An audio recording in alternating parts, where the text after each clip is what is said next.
Hey, what's going on, everybody? Jesus loves you. My name's Cody, and this is the Wednesday episode of that Christian news show that you can see right here every Monday, Wednesday, and Friday. Truth! And first story of the day is Lone Star College, where there were 3, maybe 4 wounded, 2 of them being detained. And apparently 2 guys got in an argument, at least one of them had a gun, and at least one of them had a student ID. And then the story jumps from there to the 2 of them both having bullet wounds, a maintenance worker getting wounded also, and then the possible 4th is a woman had a heart attack around the same time, around the same location. So I mean, thank God that nobody was killed, but yeah, apparently people are still crazy. And then something that I never thought would be as big as it's gotten is Mark Driscoll's tweet on Monday about the inauguration. And I mean, I follow him on Twitter because, you know, I have a Twitter. And the tweet said, praying for a president who today will place his hand on a Bible he does not believe, to take an oath to a God he probably doesn't know. To which I looked at and was like, huh, that's pretty rude, but, you know, whatever. But I guess the internet's reaction was more like, oh, how could you say that? I mean, the tweet itself got over 30,000 retweets, but it got tons and tons of replies from different Christian leaders that just were ticked. And I mean, people are calling him a fake Christian and saying that he's a hypocrite, which I kind of agree with,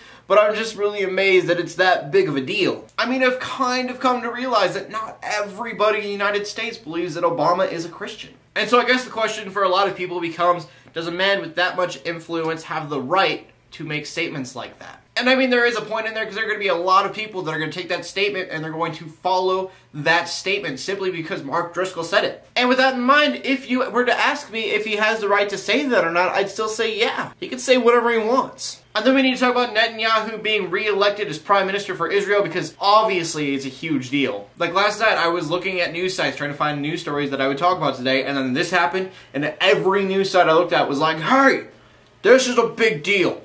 And I was like, okay. I'll talk about it then. So then I tried figuring out why, and I couldn't find anything for the longest time, but I do know that it does mean hopeful peace for Israel and Palestine. And then I guess Christians are really happy about this because it has to do with Israeli prophecy in the Bible. And so I just want to let you guys know that Netanyahu, for the 3rd time in a row, has won the re-election for Prime Minister of Israel. And other than that fact, you probably could get better information about it from Iraq. And then the final story of the day is that yesterday, Roe v. Wade hit its 40th anniversary. Which means that for 40 years, the United States has been arguing with itself on whether or not abortion should be a thing or not. And I think I am with a lot of Christians when I say that abortion should not be a thing. But that being said, if you were to ask me if I think that abortion should be made illegal, I would still have to say no, because abortion is a thing, and if you make it illegal, it's still going to happen. It's just not going to happen in sanitary circumstances. And I know that people don't agree with me on that, but that's just the truth of it. Abortions are going to happen no matter what. At least we can put regulations to it. But that is just my opinion. Millions of people disagree with me in the United States.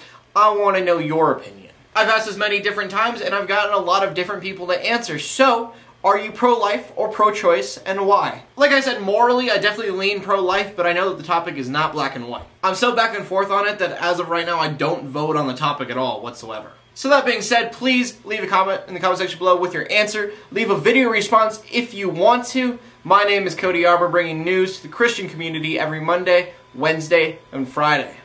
In closing, let the haters hate, let the Christians pray, and to everybody like, subscribe. I'll see you Friday, and God bless.